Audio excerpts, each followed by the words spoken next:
네, 바로 나오셨으니까 제가 소개를 드리고 나서 이제 시작하시면 될 것 같습니다. 지금 세션은 고윤정 비평가하고 김민혜 작가께서 코워하셔서 발표를 해주시겠습니다. 환영 박수 좀 쳐주시죠.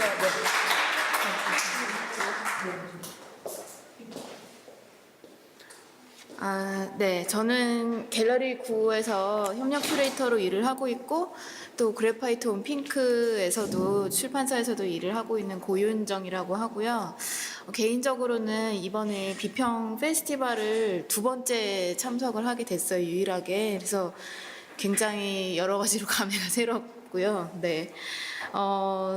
그리고 이제 저 같은 경우도 앞에 분들이 너무 잘 해주셨는데 비슷하게 작품 설명과 그리고 주고받는 과정을 거쳐서 진행을 하게 될 것 같고, 김인혜 작가님 역시 작년에는 스태프로 일을 하고 또 올해는 작가로도 참여를 하게 돼서 네, 저희는 연속 2년 동안 이 비평 페스티벌에 몸담은 팀이라고 할 수 있습니다.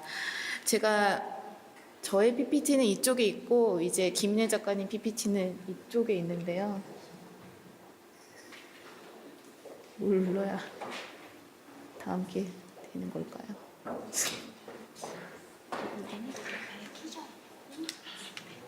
죄송합니다.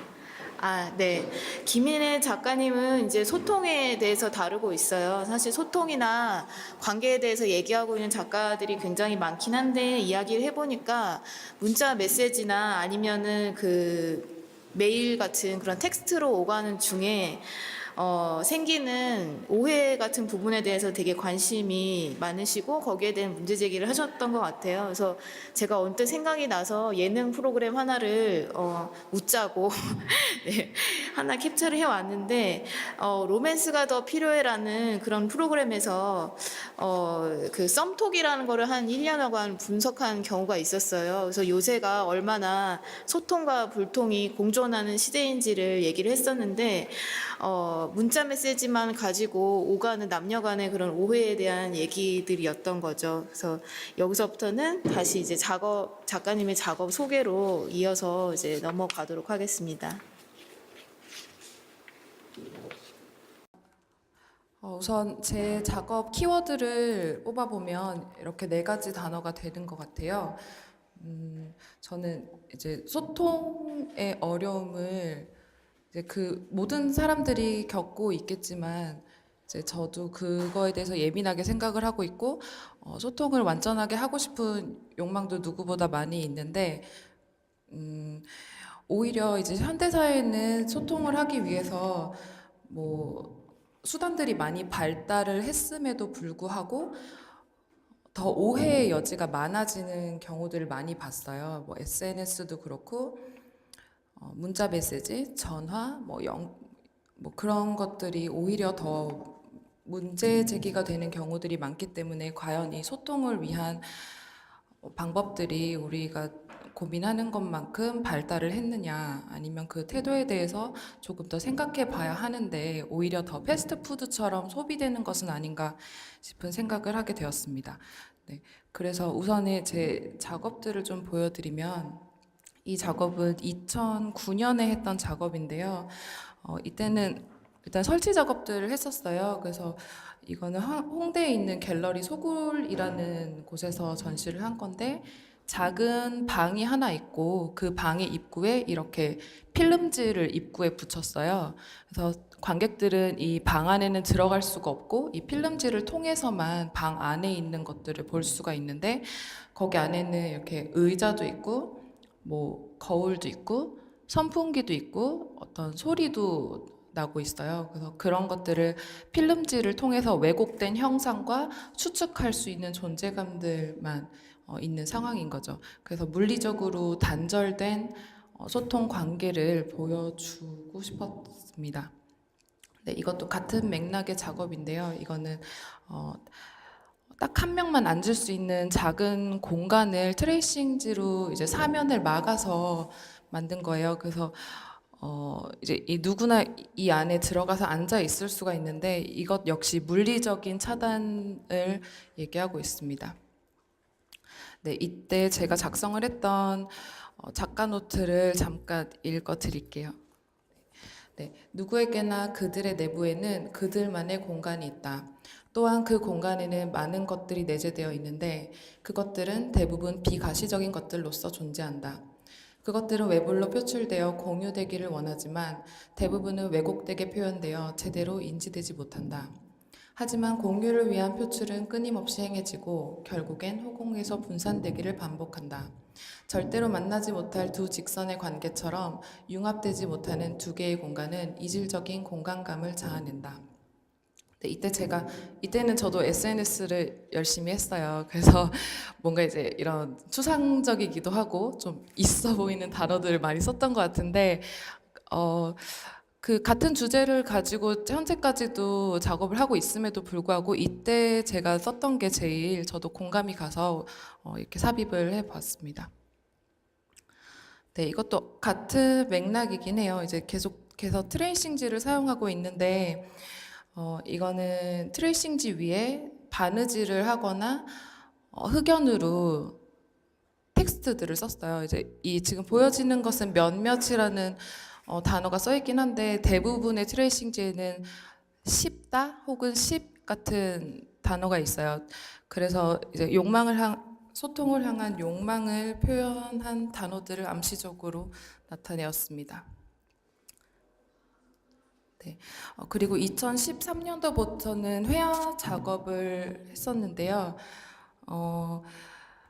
사실 트레이싱지 작업을 하면서 트레이싱지가 되게 예민하기도 해요. 그래서 실제적으로 이거를 보관하는 데 되게 어려움을 많이 겪었거든요. 그래서 한 작품이 이제 몇 해를 이제 장마철과 이제 겨울의 건조함을 버티면서 이렇게 몇 년이 지난 후에 뜯어보니까 이게 절반으로 갈라져 있는 거예요. 게다가 그 트레이싱지에 제 전신 사진을 출력했던 거였거든요. 그래서 제가 반으로 쪼개져 있는 걸 보고 좀 충격도 먹고 해서 트레이싱지는 당분간 접어야겠다 그런 생각도 했고 이제 뭐 물감을 사용하거나 색을 사용하는 거에 대한 그리움도 많이 생겨서 다시 회화 작업을 하게 됐습니다. 네, 지금 보시는 것도 같은 맥락에서 소통이나 관계 이런 것들을 이야기하고 있고요. 이거 같은 경우는 이제 제가 여기에 출연하는 이때쯤 출연하는 인물들은 전부 얼굴이 보여지지 않거나 아니면 붓터치를 최대한 절제해서 사용하거나 색감 자체도 굉장히 차분한 색감들을 많이 사용을 해요. 그래서 다른 상대방에게 건네는 메시지들, 표정, 뭐 몸짓 이런 것들을 최대한 절제한 상태에서 서로를 바라보는 관객과 이 화면 안에 있는 인물들이 바라보는 상태에서 서로에 대한 시선을 주고받는 네, 그런 것들을 나타내고자 했습니다. 네, 이것도 마찬가지고요. 혹시 그래도 그 작업 과정이 이전에 완전히 설치였다가 이전에는 완전히 회화 작업으로 전환을 하신 것 같아서 첫 번째로 제가 중간에 한번 드리고 싶은 질문은 이 설치에서 회화 작업으로 전환하는 과정이 어떠했는지 이제 다시 한번 질문 드리도록 하겠습니다. 네, 제가 좀 전에 말씀드린 거랑 비슷한 질문이신 것 같은데 제가 너무 빨리 답변을 했나요? 네, 제가 트레이싱지 작업을 아까 말씀드렸다시피 실제적인 이제 문제들에 의해서 이것들을 좀 접기도 했고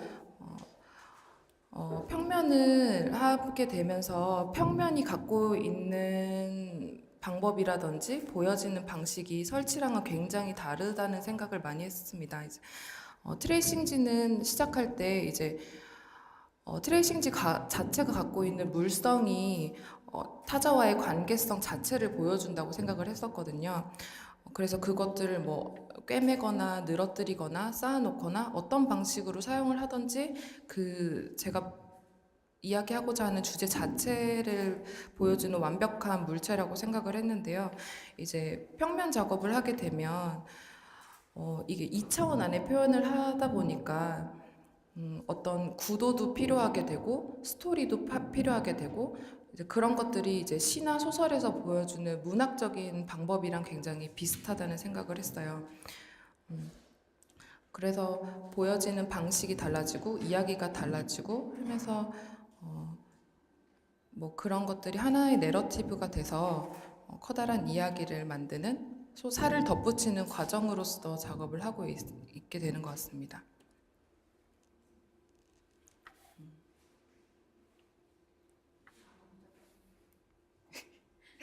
네. 그리고 최근에는 이제 또 조금 다른 소재를 차용을 하면서 작업을 하고 있어요. 이렇게 손을 이용한 놀이들, 공기돌 놀이도 있고, 뭐 이렇게 실뜨기도 있고, 손을 이용한 기마라든지, 뭐 분신사바라든지, 제로 게임 이런 것들을 현재 소재로 삼고 있는데요. 이런 것들이 생각해 보면 어렸을 때 손을 이용한 놀이들을 많이 했는데 그때 기억을 떠올려 보면 친구들 얼굴들은 떠오르지 않아도 이때의 감정이라든지 뭐 친구들끼리 우르르 몰려서 했었던 상대방의 손만은 뚜렷하게 기억이 나는 것 같아요. 그래서 현재는 이런 작업들을 통해서 상대를 권력적 구도로 이해하는 것이 아니라 좀 더 뭐 어떻게 보면 1차원적일 수 있겠지만 순수한 마음으로 바라보는 태도 그 자체를 보여주고자 하고 있습니다. 네, 여기서 또 한 번 더 질문을 드리고 싶은데요. 작업 세계가 설치에서 또 회화 작업으로 바뀌면서 내용 면에서도 좀 더 직접적인 접촉과 같은 그런 소통을 얘기를 하시려고 하는 것 같아요. 그래서 이렇게 소통에 대해서 더 깊이 탐구하게 된 계기가 어떻게 되시는지 여쭤보고 싶습니다. 사실은 이게 작업을 표현하는 방식이 달라지면서 언뜻 보기엔 굉장히 많이 달라진 것 같지만 사실은 회화 작업이 설치 작업보다 훨씬 간접적이고 은유적이라고 할 수가 있어요. 트레이싱지는 물리적으로 차단하는 것을 보여주고 있고 회화 같은 경우는 이게 직접적으로 손이 맞닿아 있는 것 같지만 상대방을 바라보는 시선이나 태도 자체를 은유적으로 보여주기 때문에 훨씬 은유적으로 제가 표현을 하고자 하고 있고요. 네, 그리고 제가 작업을 이 소통이나 관계에 대해서 이야기하는 게 어차피 소통은 완전할 수 없다고 생각을 해요.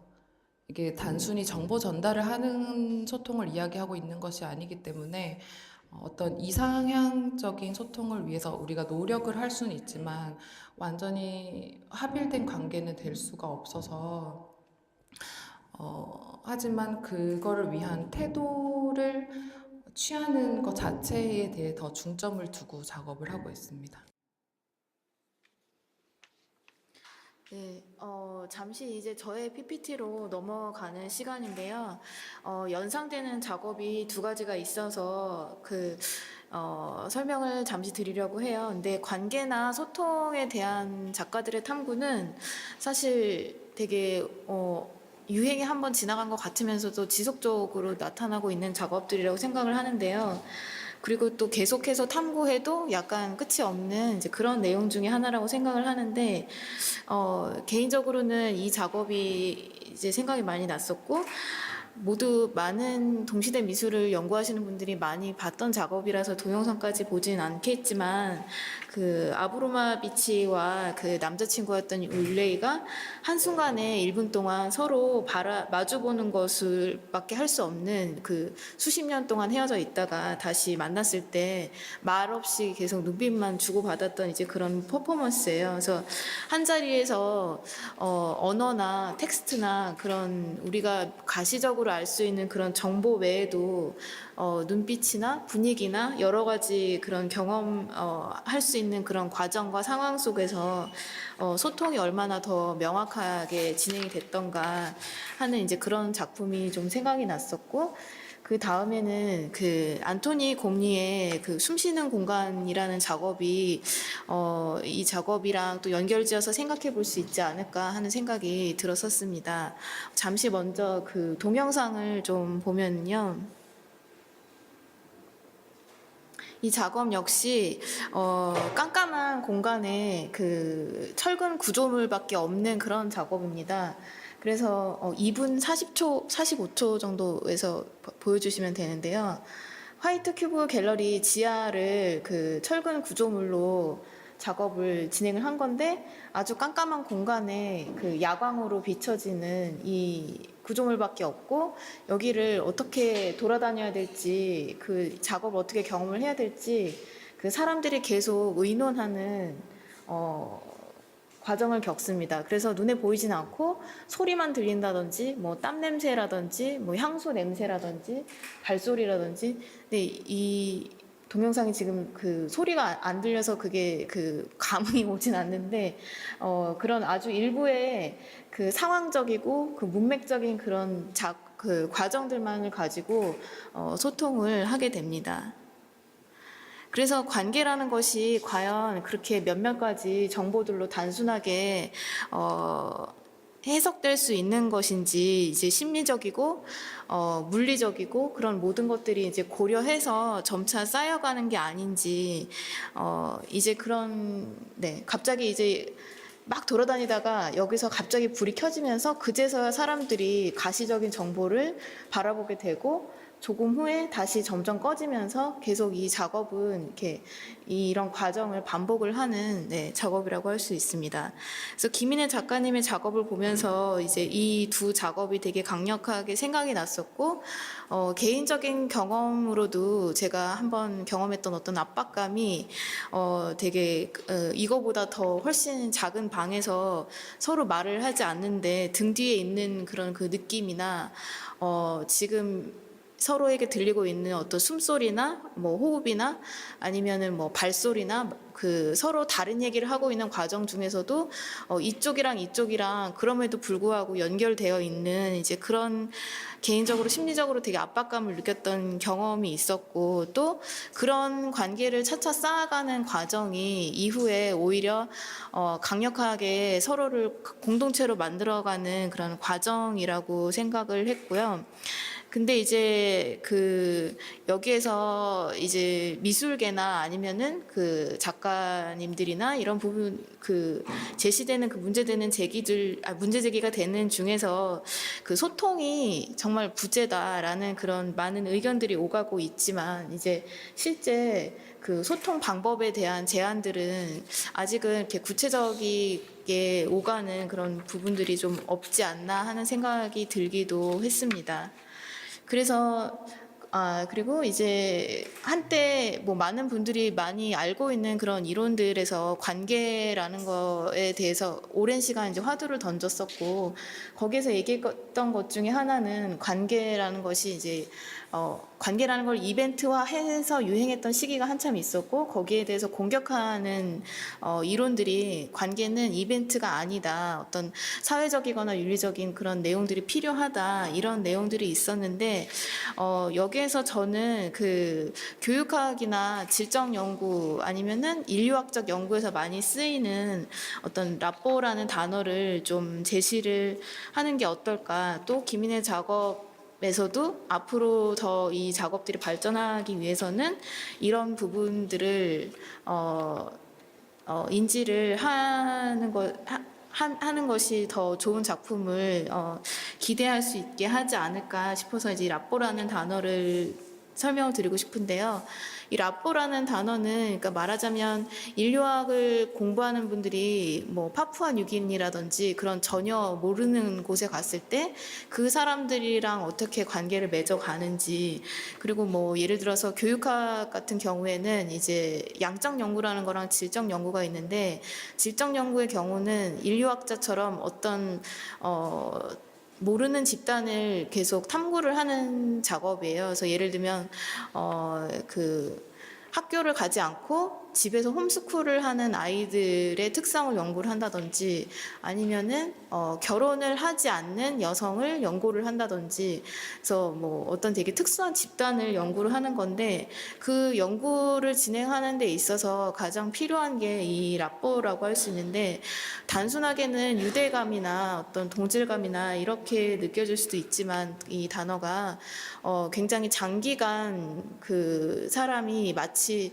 내가 홈스쿨링을 하는 사람인 것처럼 내가 기혼 여성이지만 내가 결국에는 독신을 선택한 이제 비혼 여성인 것처럼 돼서 그 사람들과 동화가 되지 않으면 이런 어려운 내용을 되게 공유하기 어렵다. 그래서 이런 과정을 굉장히 중요하게 여기기도 합니다. 그래서 지난번에 저희가 그 인프라스쿨을 가졌었는데 거기에서 이제 정은영 작가님이 여성 북극이라는 프로젝트를 하면서 그 사라진 여성 북극을 이어가는 사람들에게 동화되기 위해서 얼마나 많은 시간을 투자를 했는지 이제 발표를 한번 해주셨던 적이 있었는데요. 이런 과정이 그런 랍보를 형성하는 과정이라고 생각을 하고 네, 그 소통이라는 것이나 관계를 다루는 것이 이제 피상적으로 이루어지지 않고, 그 차분하게 이 어려운 과정들을 네, 잘 보여줘야 되지 않을까. 그리고 복합적으로 그 세밀하게 탐구가 되어야 되지 않을까 하는 이제 그런 부분들을 네, 말씀을 드리고 싶고, 이제 덧붙여서 그 작가님의 작업의 방향에 대해서 이제 마지막으로 마무리로 질문을 드리고 싶은데 작가님이 주신 그 멘트 중에서 마무리 멘트 중에서 그 상대방에게 다가가는 태도에 대해서 더욱더 그 탐구를 하고 싶다라고 말씀하셨던 부분이 있어요. 그래서 그 앞으로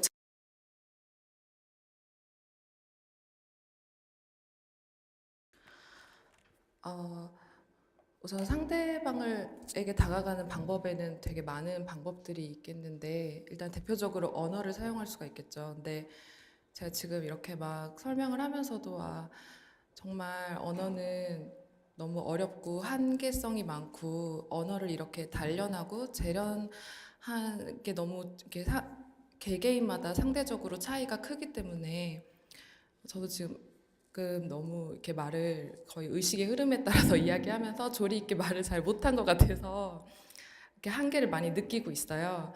근데 뭐 누군가는 언어를 굉장히 또 능숙하게 다뤄서 아니면 더 능숙하게 다루기 위해서 우리가 이런 비평의 장에서 있는 것 같기도 하고 그리고 그렇다고 해서 언어만을 사용하지는 않고 제가 뭐 작업을 통해서 이야기하고 싶었던 것처럼 제스처나 눈빛 혹은 그 사람이 풍기는 분위기라든지 그런 것들을 총체적으로 받아들이고 그렇다고 해서 상대방을 어떤 분석하고 판단을 내리려는 게 아니라 받아들이고 이해하고 최대한 그러려고 노력하는 태도 자체가 분명히 필요하지 않나 싶습니다. 그리고 앞으로 작업을 통해서도 또 다른 소재를 통해서 다른 여러 방식을 통해서 보여질 수 있다고 생각을 합니다. 저희가 유일하게 5분 일찍 끝난 팀인 것 같은데요. 네, 여기서 마무리하도록 하겠습니다. 네. 저쪽에 같이 앉으시고 그래서 마이크를 같이 이제 쓰셔도 되지 않을까요? 네. 고윤정 비평가 김민혜 작가 발표라는 말이 되게 어색한데요. 되게 프레젠테이션을 굉장히 잘 들었고요.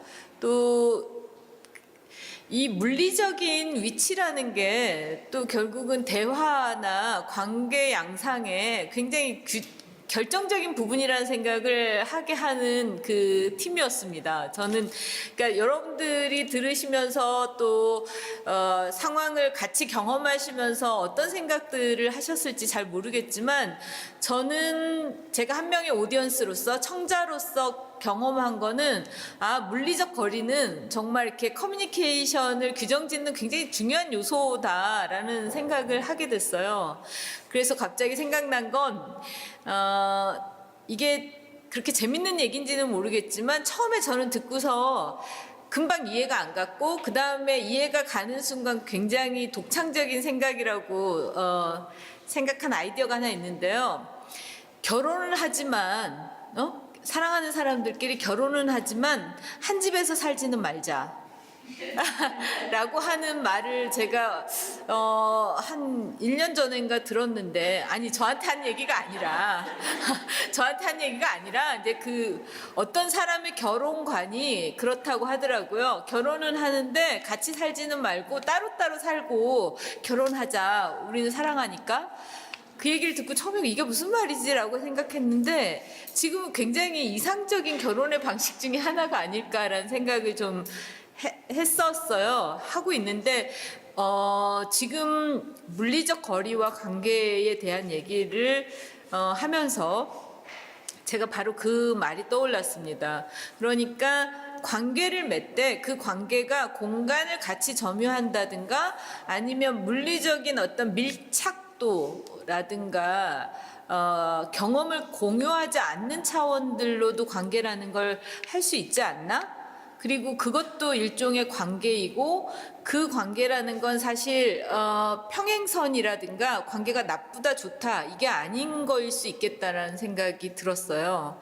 그래서 이게 이제 우리가 비평 페스티벌이니까 저는 이제 총괄 기획자의 입장에서 지금 두 분의 발표를 어떻게 느꼈냐면 비평은 꼭 서로 아주 그 밀착돼서 직무를 짜듯이 이루어지는 것만이 아니라 평행선을 달리기도 할 거라는 생각, 그리고 그 평행선이 불행한 결과를 낼 때는 작가의 작업이 내지는 비평가의 작업이 서로 그 아무 상관없이 자기가 하고 싶은 말을 하는 거 내지는 자기 작업을 자기가 그냥 하는 거의 차원에서 하나도 변하지 않는 거일 수도 있겠고, 또 그러나 우리가 되게 그렇게 일반적으로 생각하게 되는데 비평과 작가의 작업이 평행선을 달린다라고 할 때는 지금 방금 제가 해석한 것 같은 의미가 되겠지만, 그리고 그때의 의미는 되게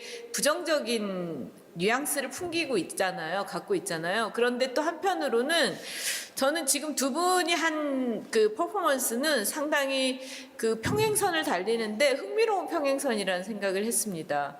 그러니까 한편으로 김인혜 작가의 작업의 그 관계란 진료의 문제일 수도 있고 표현 매체일 수도 있고 테크닉의 면에서 관계들이 좀 다변화가 됐는데 처음에 작업에서 지금 최근의 작업까지.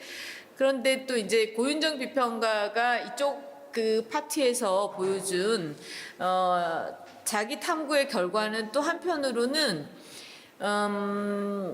미술, 현대 미술에서 특히 탐구하고 있는 관계라는 주제들이 어떻게 지금 풀려나오고 있는지 어떤 작가들을 통해서, 그건 또 한편으로 비평적 작업이잖아요. 이제 그것이 누구한테도 상관이 없다가 아니라 둘이 이렇게 긴장을 갖고 평행하게 이렇게 쭉 가고 있다라는 생각. 그래서 오히려 듣는 사람들 입장에서는 굳이 어떤 결론을 내면서 결론을 주는 그 지금 프레젠테이션이었다기보다는 던져진 사고의 어떤 계기들이 던져졌거나 아니면 비로소 지금부터 비평이 시작돼야 되는 오디언스의 차원에서 이런 식으로도 비평과 작업이 평행선을 갈 수도 있겠다 이런 생각을 저는 좀 했었습니다. 이 얘기가 이제 저는 이런 얘기를 하면서 좀 조심스러운 건 제 말이 뭔가 이렇게 저징하는 뭔가 판결을 내리거나 판단하는 말처럼 들릴까봐 그건 조금 조심스러운데 제가 그냥 한 명의 오디언스라고 할 때 그런 생각을 좀 하게 됐었어요. 그리고 뭐 시간이 그렇게 넉넉하진 않지만 그래도 일찍 끝내셨을 때는 또 다른 분들의 의견을 좀 들을 수 있는 시간을 쓰고 싶으신 것도 있을 것 같아서 제가 지금 플로어에 앉아 계신 분들의 의견을 조금 여쭤볼까 하는데요. 우선 제가 작가분한테 좀 그 질문을 좀 던져볼게요. 김다움 작가가 저기 앉아 계시는데 그 김다움 작가께서는 제가 기억하기로는 작가분의 주제도 큰 범주에서는 이런 뭐 관계 내지는 커뮤니케이션 내지는 커뮤니케이션의 어빌리티 자체의 어떤 그 불가능성, 가능성 이런 거를 하시는 걸로 기억하는데 지금 두 분의 그 프레젠테이션에 대해서 또 아니면 관계라든가 하는 주제와 관련해서 말씀 좀 들려주실래요? 아까부터 왠지 선생님이 좀 회의했었는데 역시 저는 작가님께 그게 여쭤보고 싶은 것도 있었는데요. 되게 선생님 말씀하셨던 것처럼 저도 되게 SNS 관련된 것도 초반에 저도 많이 했었었고 근데 제가 되게 좀 재밌게 본 지점이 뭐랄까 저도 아까 선생님이 말씀하셨던 저의 느낌이지 이게 뭐 저진과 그런 거 아니니 틀리면 언제든지 말씀해 주세요. 제가 되게 재밌게 본 지점은 뭐랄까 설치적으로 보는 그 이미지들이 너무 이렇게 정보가 많지 않고 잘 모르겠는데 그 유화 작업들에서 약간 느꼈던 거는 굉장히 뭐랄까 어떤 작가님의 주관적 시선이 굉장히 강한 작품들이라고 느꼈어요. 예를 들면 아까 그 놀이라고 하는 것도 설명하셨을 때 그런 우리가 굳이 그 사람의 어떤 시선을 일부러 프레임을 하시고 안 보여주고 하지만 느껴지는 게 있다고 했을 때 사실 그 놀이를 모르면은 예를 들면 제로라는 게임을 안 해본 사람은 제로 게임인지도 모르고 넘어가는 공기라는 게 뭔지 몰랐을 사람들이 이게 뭐지라고 하는 지점들이 있잖아요. 근데 그런 것과 그런 생각을 하고 있을 때쯤에 저 게임이 뭔지 모르는 사람한테 어떻게 느껴질까 그냥 어떤 오히려 되게 아까 말씀드린 것처럼 굉장히 의료적으로 보이겠구나 하는 그 와중에 권영 선생님이 울레이하고 마리나의 작업을 보여주셨잖아요. 사실상 그게 저희 이제 페이스북에서 막 돌아다니다가 제가 그것을 저희 어머니한테 보여드린 적이 있는데 어머니는 그 어떤 감흥을 안 하시는 거예요. 그 이유가 마리나하고 울레이의 그 관계를 모르는 사람이기 때문에 사실상 그거가 이제 같은 동시대 미술인으로서 되게 감동적이었으면서 약간 웃겼던 거가 그 이후에 그 둘이 이제 법적 분쟁도 있고 분쟁이 굉장히 있어서 막 노는 외고 최근에는 울레이가 큰 전쟁을 하니까 비전이 진짜 있어서 재밌는 거였는데 사실상 그러한 사전 정보나 작가님의 시선, 작가님이 이미 보시고 있는 그 시선을 알지 못한 사람에게 있어서는 사실상 그게 뭐랄까 어떤 원래 말했던 그런 소통에서의 한계가 더 부각되는 거가 아닌가 그게 오히려 그런 지점들을 더 증폭시키는 거가 아닌가 작가로서 우리가 되게 이게 뭐랄까 어떠한 얘기를 하기 위해서 그렇지 않다고 얘기하는 게 아니라 제가 많이 쓰는 기법이기도 한데 어떤 이야기를 하기 위해서 그 아는 걸 더욱더 강조하는 거가 아니었나 그런 의문들이 들더라고요. 제가 들으면서 그래서 정말 우리 현대사에 살고 있는 사람들이 그런 정보들을 딱 봤을 때 이런 게임 모르는데 난 모르는 거야 하고 시선을 돌려버리는 태도라는 생각이 들었어요. 뭐 세대마다 뭐 향유하고 있었던 놀이들도 다 다르고 개개인별로도 다 다르기 때문에 제가 어떤 소재를 제시를 하더라도 누군가는 모든 사람들이 어차피 알 수는 없다고 생각을 해요. 그래서 그런 것들을 정보를 알기 위해서 노력하는 관객의 태도 역시 네 이제 소통을 위한 하나의 필요한 지점이라고 생각을 하고 있습니다. 그래서 더 극단적으로 일부의 정보만을 보여주고 싶은 생각도 있고요.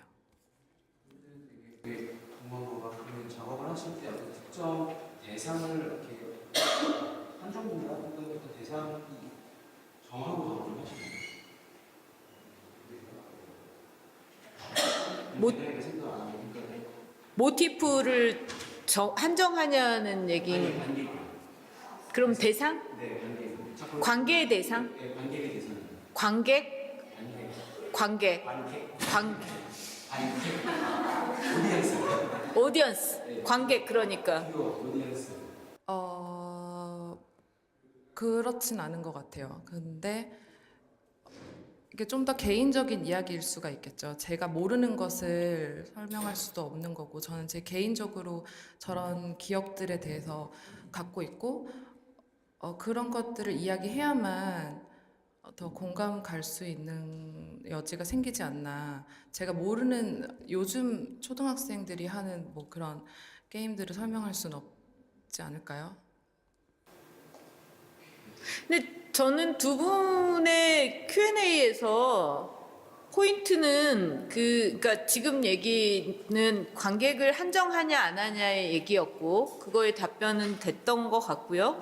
근데 김다운 작가가 얘기한 부분에서 되게 흥미로운 부분은 그러니까 관계 내지는 소통의 불가능성에 대한 그런 포커스가 맞춰져 있는 것 같지만 사실은 김인혜 작가의 그림에서는 오히려 그것들이 증폭된다라는 얘기였던 거죠. 저도 그런데 그러니까 이게 어떤 장르나 매체의 문제는 아니지만 사실은 소통의 불가능성이나 단절이라든가 고립이 아니라 그리고 특정한 세대한테만 이런 뭐 놀이나 뭐 제스처가 인지될 거라는 게 아니라 오히려 그 감각적 차원들 있잖아요. 그 놀이의 방식이라든가 이런 걸 몰라도 추억을 공유하지 않아도 회화기 때문에 특히나 회화로 무엇인가 어떤 특히 신체 부위나 이런 거를 묘사하거나 거기에 되게 특유의 분위기를 부여하고 있기 때문에 그 그림에서 그 그림과 오디언스가 관계할 수 있는 어떤 그 역량이 그런 일종의 어빌리티가 굉장히 높아지는 거 아닌가라는 생각을 오히려 했거든요. 근데 그런 얘기로 저는 그 김다운 작가의 얘기가 해석 가능하다는 생각이 좀 들었어요. 그다음에 오히려 반대로 이건 되게 역설인데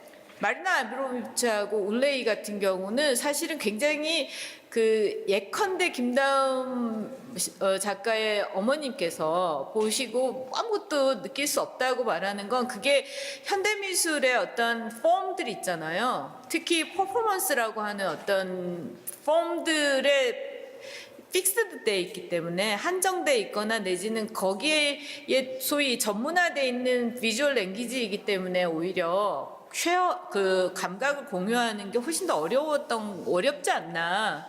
그렇다면 우리는 관계라는 건 결국은 A라는 작가가 자신이 주제로 삼고 있는 관계라는 주제랑 그 영역 바깥에 좀 더 확장을 시켜서 어떤 아트웍과 오디언스의 관계랑은 좀 혼란스럽지 않은 상태로 구분하면서 생각하는 것들이 필요한 거 아닌가? 이런 생각이 좀 들었어요. 그리고 그건 한편으로는 되게 익숙하거나 내지는 우리가 관습화됐다고 하는 장르 속에서 훨씬 잘 맺어지고 또 반대로 얘기하면 그렇게 관습화됐기 때문에 이미 가능성 자체가 많이 고갈되고 이렇게 복잡하게 보게 되지 않나라는 생각이 좀 들었어요. 전 두 분의 그 대화 속에서 그 생각이 좀 들었습니다. 고윤정 비평가 뭐 하실 얘기 좀.